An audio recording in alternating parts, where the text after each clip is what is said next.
It rained the morning we buried her, not a heavy downpour, just the kind of soft, persistent drizzle that forces everyone to carry umbrellas, yet somehow still soaks through your shoes.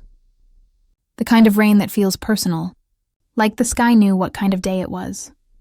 I stood near the casket, numb, my hands wrapped around a damp handkerchief she'd once stitched my initials into, back when I wore suits more often and believed time could be counted in decades, not days. Now everything felt immediate, fragile. I had no idea how to hold anything anymore. People came in quiet clusters, friends, a few relatives I hadn't seen in years, and neighbors who spoke more with their eyes than their words. They remembered her. I caught snippets of whispered praise. She was strong. Such grace through it all. She made everyone feel like family. And it was all true. She had made this cold world warmer just by existing in it. Then he arrived. Nick, our son. Late, of course. I'd stopped checking the time, but I noticed the way a few heads turned when his car pulled up halfway through the eulogy. Everyone recognized the delay wasn't traffic. It was indifference. Dressed up in a designer coat. He walked briskly, not even rushing, like he wanted to give the performance of urgency without actually feeling it. He didn't look at me when he passed. Just slid between two chairs like it was a business seminar, not his mother's final hour above ground. I didn't say anything. There would be time. Or maybe there wouldn't. But I knew today wasn't the day for old arguments. I tried to focus on her, on the gentle way her hands had folded laundry, the way she used to hum the same off-key tune while cooking pasta, how she would always insist on getting the last word, something she mercifully couldn't do now. The priest ended the prayer. People rose, some threw roses or soil onto the coffin. Nick stepped up beside me just as I thought it was over. She should have gone with cremation, he muttered. Would have saved you at least 10 grand. I blinked, more from reflex than disbelief. This was Nick, true to form even now. I turned to him, expecting to see grief mask his bad timing, but his eyes were dry. He wasn't breaking down, he was calculating. Cost, logistics, like her life had been some kind of transaction, with a poor return. You didn't call me when the hospital moved her, he added. She asked me not to. I said quietly. She was medicated, she didn't know what she wanted. No, I said softer. She knew exactly. He scoffed, running a hand through his too expensive haircut. You know I would have handled this better, right? We both stared at her casket. I bit down on my lip to keep from speaking the truth that wanted out of my mouth like a scream. You only show up when there's something in it for you. You weren't there when I found her on the floor. You weren't there when she forgot her name and called me Matthew, her brother who died in '87. You hadn't been there at all. Instead, I nodded once, not in agreement. But to signal this moment was finished. We walked away from the grave together, but worlds apart. Later, at the reception in our modest backyard, I noticed how quickly he moved through the guests, asking about executors, legal processes, wills. I watched in silence as he polished a wine glass and asked if we were keeping her jewelry. I watched him scan her study like it was inventory. I excused myself. I went upstairs, into our bedroom, now just mine, and I cried. Not because she was gone, but because in some cruel twist, I had lost them both long ago. Expand next section when you're ready. Grief doesn't hit all at once. It creeps in sideways, disguised as a routine. Folding her sweaters, sorting prescriptions, unplugging her hair straightener for the last time. Each act should have felt like closure, but it didn't. It felt like erasing her too quickly, and still not fast enough. 3 days after the funeral, I finally stepped into her study. We always referred to it as her sanctuary, though it was more of a glorified closet with a writing desk and 2 overflowing bookshelves. She'd sit there with a cup of lemon tea, scribbling in journals she never let me read. I used to tease her. "What are you writing? The next great American novel?" She'd just smile at me, that warm, knowing smile, and say, "Nope, just making sense of the world." Before the world makes less sense of me, it was in the 3rd drawer down that I found what didn't make sense at all. A thick manila folder, her handwriting messy across the top. Private. Do not open unless I'm gone. My throat tightened as I sat slowly and pulled it open. Inside were a handful of notarized pages, keys wrapped in a velvet pouch, and 2 envelopes. One addressed to me, one blank.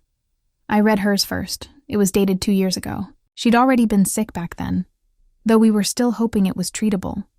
She wrote like she was writing a will of the heart, not legal, just emotional clarity. She told me not to be angry, that not everything we love can be shared, not because it isn't worth sharing, but because some things must be protected, even from those closest to us. She said she had purchased a property in her maiden name, something small, quiet, tucked far from the noise, titled without me or Nick tied to it. A place I could call my own, she wrote, for when I didn't want to be a wife or a mother or a patient. I stared at the address printed below her signature. A town 3 hours away. I didn't recognize the street. I didn't recognize any of it. There was no mention of it in our joint bank accounts. No line item in the trust. Nothing.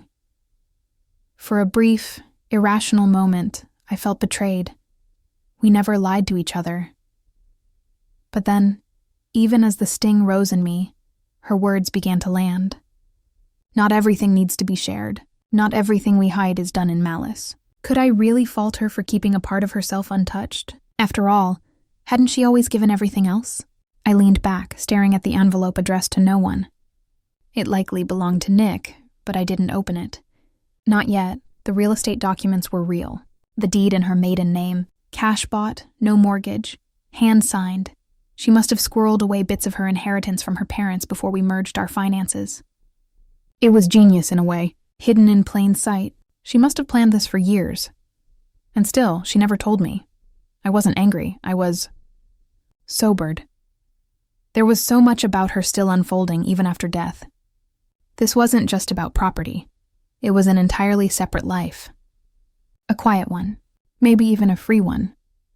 I held the keys in my hand and sat in the silence she left behind.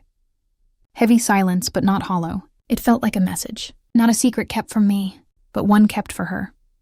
And even then, I knew. Nick couldn't know. Not yet. He didn't deserve it. Expand next section when you're ready. It didn't take long. By the end of the week, Nick was back at the estate, uninvited but acting like he owned the place. His car pulled into the driveway like a shark cutting through still water. Spotless, leased, probably overdue. I was pruning the rose bushes, her rose bushes, when he slammed the door and called out, "We need to talk." No hello. No, how are you holding up? I wiped my hands on my jeans and followed him inside. He was already in the kitchen, pouring himself a coffee from the machine he never once bothered to learn how to use while she was alive. "When's the will being read?" he asked, adjusting his silver cufflink dramatically, like that conversation was just an item on a checklist. I stared at him, wondering whether he even remembered her face without looking at a photo. "Next week," I replied. "It's not a big ceremony or anything. Just her lawyer, and what she left. Probably straightforward." "Hope so," he said casually. "Did she mention splitting the property? Because we really should talk about selling this place. It's too big for just you anyway." I blinked at him. The kitchen was still full of her presents. Her favorite cookbooks, the lemon-infused olive oil she'd hoarded, the little lace doily under the salt dish. Her touch was everywhere, and here he was ready to bulldoze it for a quick payout. "She didn't say anything about selling it," I said, "and I'm not going to talk about that right now." He gave a cynical chuckle. "I'm just saying it's prime property, Dad. Waterfront view. It'll only drop in value if you hold it. Mom never really thought in terms of finances, which was always her mistake." I felt that, like a slap dressed as a stock tip. "She planned plenty," I replied. "She just didn't plan with money first." "Exactly," he said, nodding, like I'd proven his point. "She had no sense of long-term structure. No offense, but look at her. Nothing in a trust under my name. No advance directives, just vibes and casseroles. And now we're stuck sorting it out." I had to swallow hard before I snapped. "You're not stuck with anything." He waved my words away like smoke. "Let's not get defensive. Listen." He leaned against the marble island. "If we play this right, there's a chance we can both come out ahead here. We split the house, liquidate assets, Maybe even update the will posthumously if that's still possible. Honestly, she should have talked to us about this years ago. She did, I said bitterly. You just didn't answer the phone. He didn't flinch. Maybe too arrogant or too self-justified to feel shame anymore. I was building my business, he said, being the son she raised me to be. A hollow laugh escaped me before I could stop it. She didn't raise you. I didn't say it, but it echoed through the room like a scream. The audacity wasn't new. Nick had always been like this. Charming in public, strategic in private. He knew exactly who to become depending on who was watching. Even when he was little, he'd smile for the neighbors and steal from the register at his part-time job. Somehow finding ways to be both golden child and cautionary tale, depending on who you asked. As he made another comment about checking the family safe deposit box, just in case there's more unallocated assets. I felt a thudding pressure behind my eyes. Not anger, not even grief anymore. Resolve. I wouldn't tell him. Not yet. Maybe not ever. The idea of him finding out about the second house, the house she kept hidden, the home she made separate from all of us, made my skin crawl. He'd turn it into a rental, or strip it down and sell it to some tech executive before the vines even grew back in the garden. No, that house wasn't for him.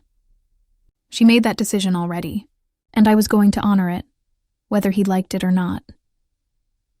He left that night after dinner, but not before asking me for a copy of the will. I told him the lawyer would share it next week. He tightened his jaw, smiled in that empty, plastic kind of way, and said, "Right. Guess we'll see what she actually thought was fair." As if fairness had ever been part of his lexicon. After I locked the door behind him, I sat down in her chair, holding the velvet pouch with the keys to the secret place she left me. And I thought, maybe for the first time, maybe she didn't hide that house from him. Maybe she hid it for me. Expand next section when you're ready. I hadn't thought about the hospital smell in years. That stale cocktail of antiseptic and anxiety. But one scent, her perfume, light and clean like citrus and lavender, could pull me back in an instant. Right to that year when everything threatened to fall apart. It was the winter I was diagnosed. Stage 2. Treatable, they said, but still serious enough that the word mortality hung in every hallway like static. Nick was only 12, orbiting in and out of his own moods, already beginning to grow into the version of himself who believed responsibility was beneath him. Helena picked up every slack strand, worked extra shifts, brought dinner into that tight hospital room every single night, still packed Nick's lunches, and filled the gas tank before I ever asked. She never complained. But one night, I caught it, the crack. She thought I was asleep. I wasn't. She was curled in the visitor chair, knees tucked up, holding a closed book like it could keep her grounded. I watched her through half-shut eyes. Her lips were moving, silent at first, before I realized she was whispering something over and over, words like, "somewhere soft," and "no noise." I shifted in the bed and she looked up. Not startled.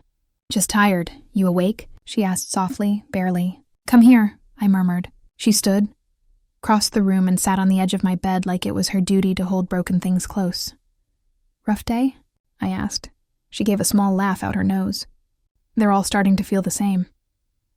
There was a silence that followed, a silence stretched by trust. "You ever wish we had a place?" she said slowly. "Just ours? Not the house. Somewhere without the memories.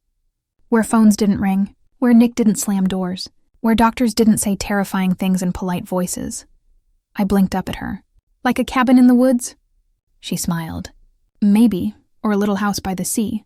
Something with wildflowers in the backyard and enough space to vanish. Just silence you get to choose." In hindsight, I remember how long her eyes lingered on mine after that, like she was asking permission, even just in theory. Like she already knew that if life allowed it, she'd need something like that someday. And I remember squeezing her hand and saying, "We should do that someday." We didn't talk about it again. Life pulled us back to routine. My treatment ended. I recovered slowly. Days turned into months, then years. That moment, like so many heartfelt things between spouses over time, got buried under bills and birthdays and broken vacuum cleaners. But now, sitting with that deed in my hands, I saw it clearly. She had gone and built that dream, quietly, without me. But in a way, because of me, it wasn't a betrayal. It was an act of loyalty, not to our marriage, or even herself necessarily, but to that version of her that sat beside me in one of the hardest moments of our life and allowed herself to imagine peace. She never asked for permission. And I was glad she didn't. Expand next section when you're ready. The letter had been sitting beside my nightstand for days. Every time I looked at it, her handwriting pulled at something deep in my chest. The looping curves in my name, the way she dotted her I's so high it was almost childlike. I wasn't avoiding it. Not exactly, I just wasn't ready to hear her voice again. Not in words she'd written already, knowing she'd never be around to explain them. But that night, after another tense phone call from Nick, 10 minutes of him asking if the will had verifiable secondary assets, I walked upstairs, turned off all the lights, sat on the edge of our bed, and opened the envelope. She'd dated it 14 months ago, before her diagnosis had turned grave, before she started forgetting simple things like where she'd left her tea or what day of the week it was. It began gently.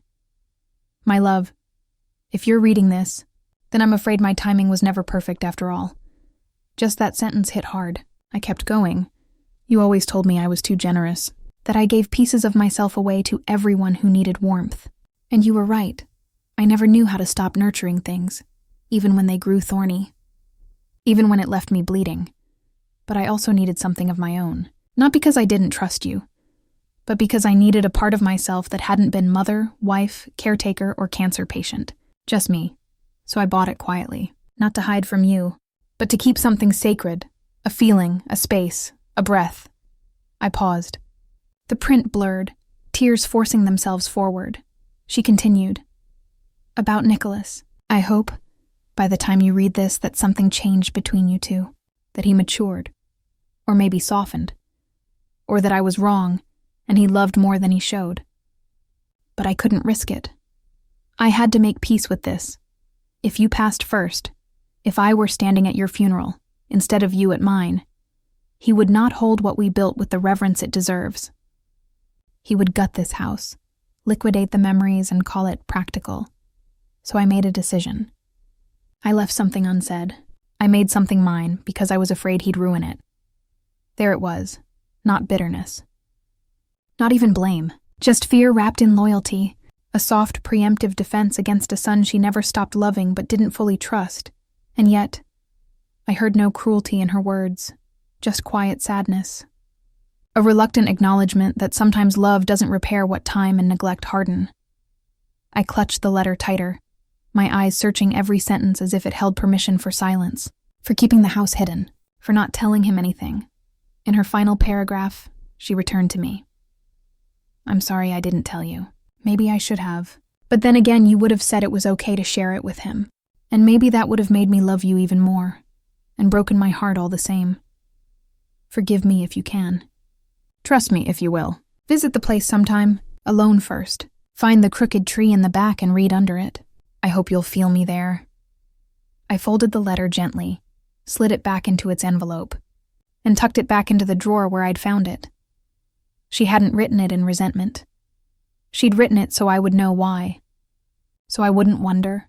So when the choice came between keeping the secret or unveiling it, I'd already feel her answer, and I did. I wouldn't tell Nick about the house because she was right. He didn't deserve it.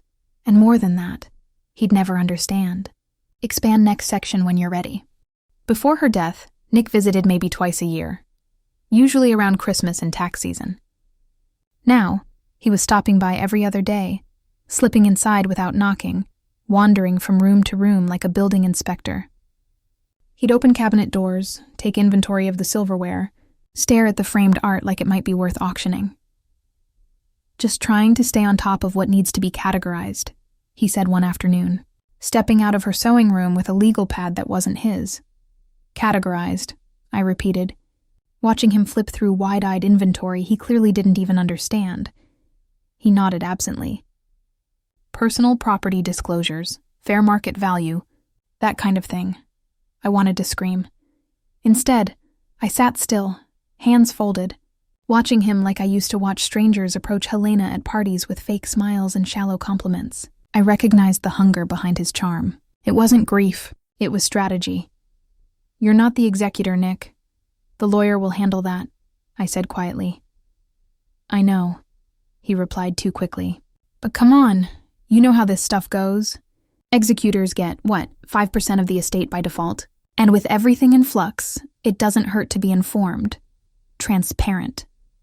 He said transparent like we were co-managing a corporation, not mourning the same woman. "She raised you," I said, my voice lower this time. "Not just fed and clothed you. She forgave you when you stopped answering her calls. She was terrified of how little she meant to you, Nick." He stopped by the hallway, keys hanging from one hand, gaze shifting just for a moment. "I was busy," he said. "People have careers. Rent. Life happens." "So does death," I replied. His jaw flexed. "You know," he said, walking back toward the dining room. "She wasn't very organized. Everything's scattered. Deeds, accounts, storage units with no lists, no consolidated asset plan. You'd think someone with this much stuff would have thought cleaner." "She did," I said. He turned. "What's that supposed to mean?" "It means she thought carefully. Just maybe not the way you would have." A few beats of silence passed between us, sharp and cold. He tilted his head like he was piecing something together. "Did she leave you more than me?" "I don't know what she left you," I said. "But she left you her name, her history, her trust. Ask yourself what you did with that." That landed. I could see it. Briefly, he looked like a boy again, wounded, cornered, but it faded just as fast. He slapped his palm on the table and stepped toward me. "I think you're hiding something," he said. "I don't know if it's stocks, money, property, or what. But I'm not stupid, Dad. You've been too calm. Too quiet." "I'm grieving," I said. "You're playing the long game." I flinched, not because it struck fear in me, but because I realized how far gone he was. To say something like that, about me. "About her," he kept going. "I spoke to a guy," Nick said. "A lawyer. Not filing anything yet, but we're looking into whether any assets might have been diverted or deliberately concealed. Technically, that's financial misconduct, even if it's family." I opened my mouth, but no words came. My fist balled in my lap, legal threats. From my own son. I let the silence settle heavy between us. Then I stood, walked to the entryway table where I kept the mail, and tossed a slim file onto the counter. It was the folder the estate lawyer had prepared for the formal will reading. Dates, claim forms, copies of Helena's final instructions, all outlined, notarized, and documented properly. "You'll get what's yours," I said. "But maybe not what you expected." He stared at the envelope but didn't touch it. "Just remember," I added, quieter, "this house isn't a prize. It's what's left of someone you walked away from." His eyes narrowed. "You think you're morally superior, don't you? Just because you stuck around? You don't know what she meant to me." "I know exactly what she meant to you," I said. "I watched you prove it." He said nothing, just grabbed his coat and left. I listened as his tires spun spitefully down the driveway gravel. As the door clicked shut, I didn't feel victorious. I felt empty, hollowed out by something more painful than anger. The realization that one day, my son might even try to take a piece of her grave if he thought there was a market for it. But I held on to the thought of the hidden house, the home she built with no strings, no pressure, and no plaques. He didn't know it existed, and she'd made sure that if he ever did, it'd be too late. Expand next section when you're ready. It was during one of those quiet dinners, long before the cancer, before Nick moved out, before age started thinning the edges of her voice. We'd just finished eating. Roasted chicken, mashed potatoes, a bottle of wine crackling as it breathed on the counter. The table was still cluttered with linen napkins and crumbs, but she looked peaceful, happy, like the day hadn't touched her. She leaned back in her chair, swirled the last of her wine in the glass, and said out of nowhere, "Everyone deserves a door no one else has a key to." I looked up at her, caught off guard. "A locked room?" "No," she laughed. Not literal. I mean a part of yourself that stays untouched, completely yours, where nobody else gets to walk in and rearrange the furniture. I smiled. Even me? She met my eyes, that same gentle defiance she wore like perfume. Especially you. I laughed too, but it stuck with me. I thought about it over the years, when we argued, when we reconnected, when we barely spoke for hours, not because we were angry, but because we understood one another without words. Now those words came rippling back through memory, like they had been under the surface all along. Everyone deserves a door. No one else has a key to. That secret property. The small house tucked away off some unnamed road. Maybe that was her door. Not so much a hiding place, but a space no one would ever dare to redefine. Not me. Not Nick. Not the world or the grief or the bones of obligation. She had spent most of her life bending, as a daughter, as a mother, as my partner. She sacrificed time, energy, even pieces of her identity to play the roles she'd been handed. But that house had no script, no pressure, no audience. She didn't need anyone's permission to breathe there.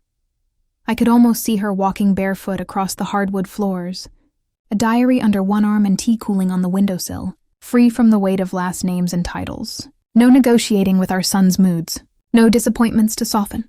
No schedules to fill. It wasn't about money. Not with her. Never had been, and it wasn't a betrayal. It was a promise.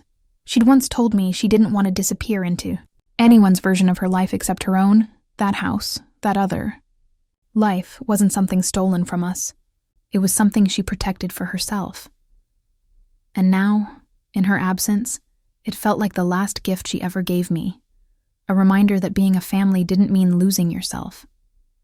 That loving someone deeply didn't require handing over every key, only the ones given freely, not the ones demanded out of guilt or power. And suddenly, I wasn't just protecting a property anymore, I was protecting her boundary. The line she drew, softly but deliberately, and I knew I'd never let anyone cross it, not even our own son. He showed up with a manila envelope and too much confidence. It had been 3 weeks since Helena's funeral, and the tension between us had thickened into something brittle and sharp. I could barely look at Nick without feeling a wall rise in me, one built from years of half-hearted calls, skipped holidays, and careless comments disguised as advice. Now he stood in the entryway with a smirk that didn't reach his eyes, holding the folder like it was a royal decree. "I spoke to a lawyer," he said casually. "He says we can request an expedited reading if there's concern about mismanaged assets." I raised an eyebrow. "Concern by whom?" "Well, me, obviously," he said, stepping in uninvited as usual. "You've been vague about everything. No itemized lists, no clear breakdown of the estate. At best, that's poor communication. At worst, well, it raises eyebrows. You're raising them on your own time," I said. But he pressed on, setting the envelope down on the coffee table like it belonged there. "The firm handling her will agree to a formal reading this Thursday. I'll be there. You should too." And just like that, there it was. The line, drawn not in sand, but in paperwork and veiled accusations. I didn't argue. I didn't protest. I simply nodded. Fine. Thursday came with gray skies, matching the mood in the conference room where Helena's lawyer, a measured, no-nonsense woman named Lynette Clark, sat with a soft expression and a well-worn leather binder. I could tell she knew what was coming long before the words left her mouth. "I'll read her formal declaration of intent," she began, brushing her fingers across the brass corner of the packet. Nick leaned forward eagerly, legs jittering beneath the walnut table. She cleared her throat and began. The will was heartbreakingly simple. Her personal effects, jewelry, artwork, valuables were left to me, our joint bank. Account would dissolve into a single. Account under my name, the house, the main one. We'd shared, was mine to keep or sell as I saw fit. No. Mention of separate accounts, no. Stocks, no trusts, no hidden vaults or safety deposit. Boxes. Nick's mouth dropped open before she even finished reading. When she closed the folder, he looked at her like she'd just spoken a different language. "That's it?" he asked. "Yes," she replied calmly. "She didn't leave me anything?" "She made one note," Lynette said, pulling a small envelope from behind the binder. Would you like to read it privately or— I'll read it now. He tore the letter open, expecting an apology, I'm sure. Expecting to find some version of love scribbled in awkward ink. Instead, I watched his expression fall like glass shattering from the inside. Out. He didn't cry. He blinked, huffed, stuffed the letter back into the envelope. With too much force. She didn't know what she was doing, he said flatly. Must have been medicated. There's no way this reflects her real wishes. She signed it of sound mind and body, Lynette said. It's been notarized, witnessed, and filed properly. There's no legal discrepancy. He charged ahead anyway. Was there a second property? Maybe something not listed here? If I request a full audit, there is nothing more in the legal filing, she said, gentle but final. He turned to me, red rising behind his eyes. You said nothing about this. I said you'd get what was in the will. He laughed once, a harsh, bitter sound. I knew you'd do this. I knew it. You've always held her on some pedestal like she couldn't have faults. You think this is noble, but it's toxic. She left me out because you turned her against me. If that hadn't been so delusional, it might have hurt. You left yourself out, I said, keeping my voice even. Every ignored call, every half-hearted visit where you spent more time on your phone than asking how she actually was. He shook his head, clenching and unclenching his fists. You think this wins you something? Some kind of moral trophy? You're just a lonely old man holding on to a house full of ghosts. No, I said. I'm holding on to the last thing in this world that still feels like her. He left the office in silence, but I could feel the storm brewing in his posture. The unraveling had begun. Not loud, not explosive, just steady collapse. And for once I only felt tired, not out of sorrow, but out of patience. There was no game I could win by explaining myself to someone who had already decided he was owed the world. Helena had left him exactly what he'd earned, and somehow, what she left me meant even more when he realized he had nothing to take. Expand next section when you're ready. It took me until the end of the month to make the drive. I told myself I was waiting for the weather to clear, or for things with Nick to calm down, or for something from the lawyer to be finalized. But none of that mattered. The truth was simpler. I wasn't ready. Not ready to stand in a place she'd built without me. Not ready to open a door that led to an entire world she hadn't shared, but the velvet pouch had stayed in my coat pocket ever since I found it. I carried it like a talisman, running my thumb across the worn fabric when I couldn't sleep, as if the keys inside would whisper something back.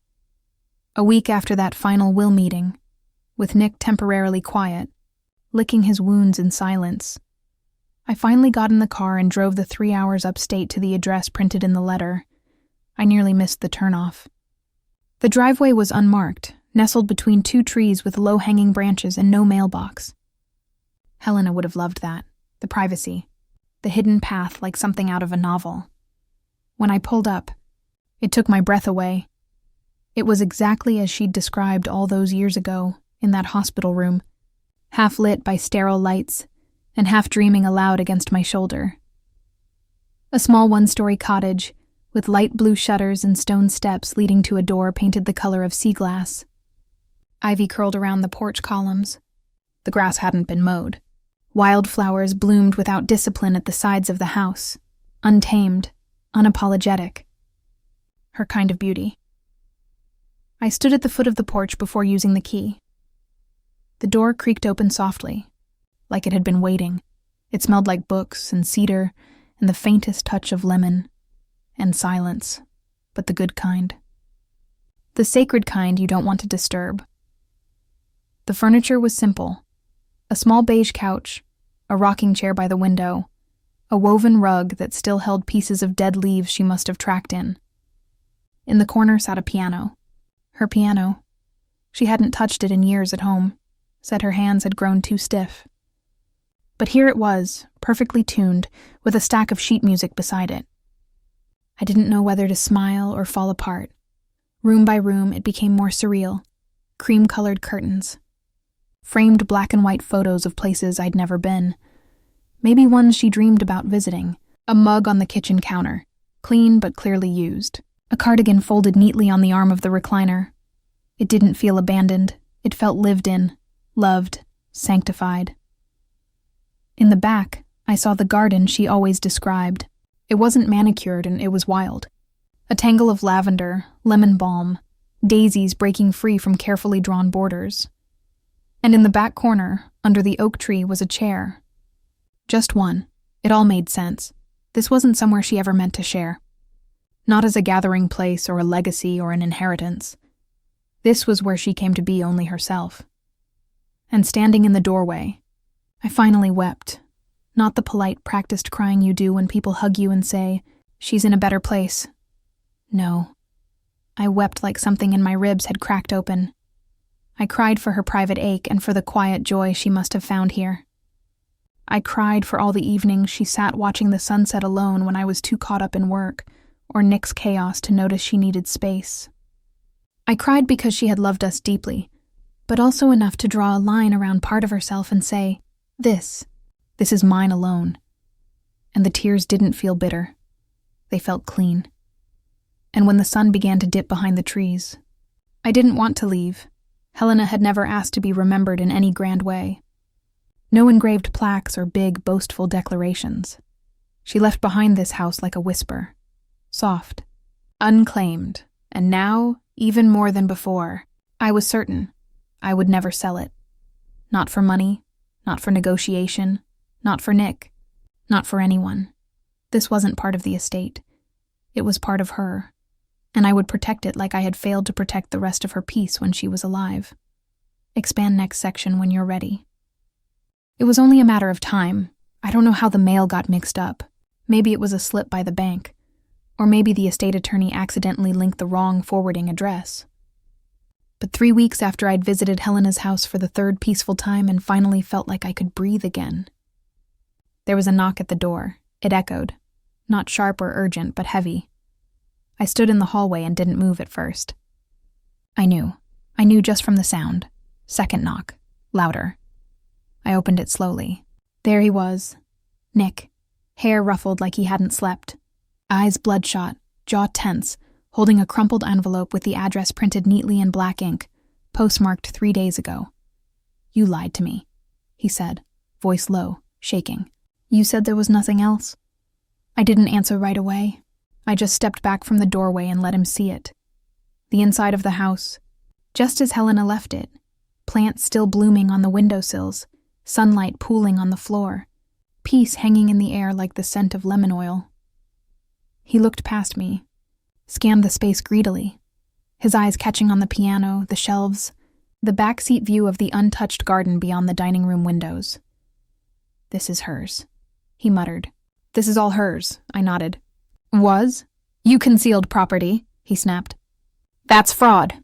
You didn't disclose this in the will inventory." "No," I said calmly. "I didn't. Because it wasn't mine to disclose."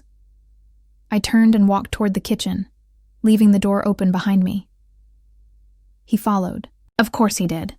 Like something in him couldn't stand not being in the center of a room, no matter what that room represented.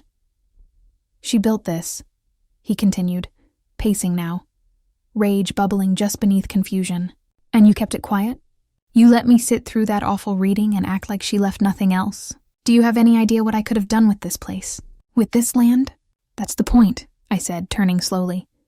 "You would have done something with it. You would have ripped it open and sold it to pretend the grief was valuable. But Helena didn't leave this for you." "She didn't even leave it for me." He scowled. "So what, it just sits, untouched? That's not what she would have wanted." "You didn't know what she wanted," I said quietly, "because you never stayed long enough to ask." His lips parted, like maybe something in that cut through. But it didn't last. He charged forward, fuming now. "This is theft. You hid a piece of her estate. That's illegal." "It's not theft," I said. "It isn't part of the estate. The deed is in her maiden name, bought 5 years ago, cash. No record of it in our joint finances." "You know why?" He said nothing. I stepped past him, opening a small drawer in the side table near the front door. Pulled out her handwritten receipt. The deed, the signed letter she left. I held it toward him. "She planned this," I said. "Every piece. Not because she wanted to hurt you, but because she didn't trust you with things that mattered to her." He didn't take the papers. He couldn't. not with his hands balled into fists at his sides, shaking more from bruised pride than actual emotion. "You've shut me out of everything," he said finally, like a boy wronged at recess, not a grown man turning 34 next month. I looked at him, really looked at him, and I wasn't angry, I wasn't triumphant, I was at peace. "This place," I said, "was never meant for you." He froze, not because it was cruel, but because it was true, so simple, so indisputable that there was nothing left to say. He left in silence. No slammed doors, no final insult, just the rushed scrape of keys and the sound of tires rolling over gravel as he disappeared down the hidden drive. I stood for a long time by the window, watching the trees sway in soft wind, the garden wild and unashamed behind the house. I didn't feel powerful or victorious, just aligned. For the first time since the funeral, I understood what silence could protect. I don't know how long I stayed in that house after Nick left. It could have been hours or just minutes, but it felt like time had stepped aside to let me breathe. The air inside still carried her. Somehow, her quietness, her steadiness, the echoes of thoughts she never said aloud but lived by anyway. I ran my hand along the piano lid one last time, its wood warm in the sunbeam stretching across the floor. There was dust in places now, shoes still by the door the way she must have left them. I'd fixed the broken window latch by the stairs on my last visit, wiped down the countertops, restacked the herb books on the shelves.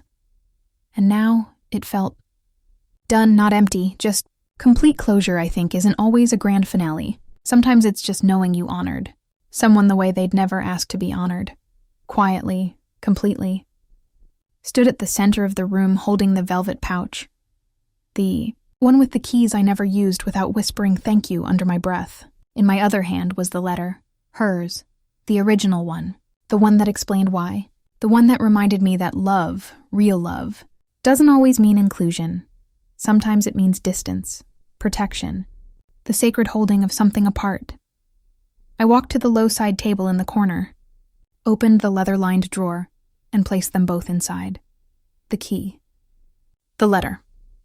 I folded the drawer shut slowly, pressing down until it clicked into place. It wasn't about ownership anymore. It wasn't even about secrecy. It was about letting the final piece of her settle where it belonged. I locked the door behind me but kept the pouch empty in my coat pocket as I walked outside. The weight of it had changed. Not heavier, not lighter, just different. Absence filled with grace. Back home, I made calls. 2, to be precise. The first was to Lynette, Helena's old attorney, who I now trusted enough to carry this the rest of the way. I asked her to draw up papers placing the property into a living trust, not to benefit me, not to preserve it as some family heirloom, but to turn it into something bigger. A healing home. She had always supported youth shelters. Women rebuilding after leaving abusive homes. Places where people could sit and finally be safe without needing to explain everything first. I told Lynette to begin that process, to make the house into what it was for Helena, a place no one could touch, but those who needed it most could finally enter. The second call was to disconnect Nick's name from the estate's files permanently. No more updates. No more future access. No more room for revision. When I hung up, I sat alone in our kitchen for a long time, letting the blue hour settle in through the bay window. Her wind chimes whispered from outside, faint and familiar. I didn't feel sadness anymore. I didn't feel resentment. What I felt was clarity. I didn't need my son to understand me. I didn't need him to admit he'd failed her, or us, or anything in between.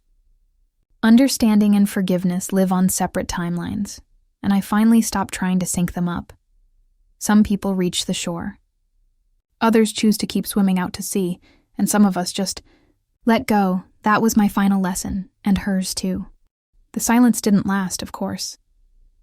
For a few months, Nick disappeared again, vanishing in that way people do when they realize the fight won't go their way. No texts, no calls, no birthday card. Just the occasional ping from the estate lawyer letting me know he'd filed some new request or inquiry. Always indirect, always disguised in legal formalities. Then came the call that made me laugh out loud. A rare thing these days. It was from Lynette, Helena's lawyer. "Your son," she said gently, "has been attempting to list the family home on the private market. He hired a realtor last week." I sat back in my chair, sipping my coffee slower than I needed to. "Oh," I said, "that's bold," she chuckled. "And illegal. The house isn't in his name. And never was," I added. More importantly, the full estate, what little was legally tied to Helena's name, was still under review due to several delays he caused himself. His own meddling had triggered probate scrutiny.